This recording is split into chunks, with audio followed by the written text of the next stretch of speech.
All right, howdy. Now we know how to find local maxes and mins pretty well, but now we want to turn to the question of finding the global max and global mins. And this is really only has a for sure fire sort of algorithm when you're working on a closed interval.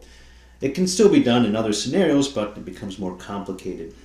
So the scenario is we've got a function f, got some closed interval a to b. We want to know where the global max and global mins are.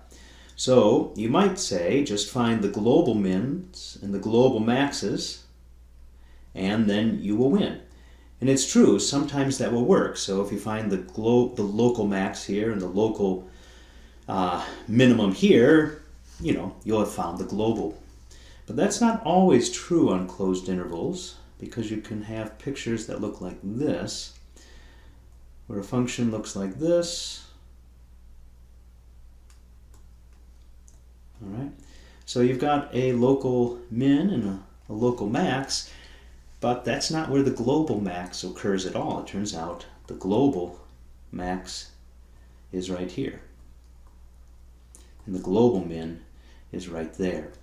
And it turns out that's the only complexity you have to worry about. So the global max and the global min, it turns out, on closed intervals always happens either at one of these critical points, where there's a local max or local min possibly, or at the endpoints. And so to find the global max, you just find all the critical points in your interval, and then toss in the endpoints as well, and make a table out of it and see who actually is the biggest. So here's the procedure. The theorem for to find the global max or min of a differentiable, mostly differentiable function f on a closed interval a to b, make a table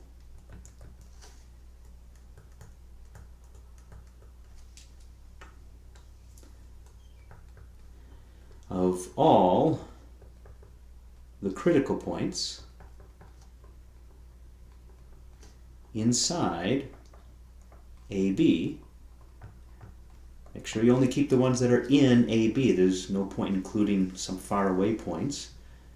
And the endpoints, plug them into F,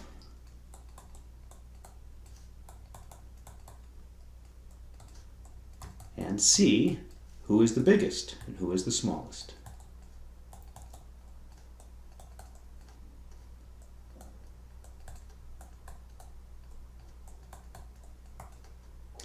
And that'll be your global max and your global min.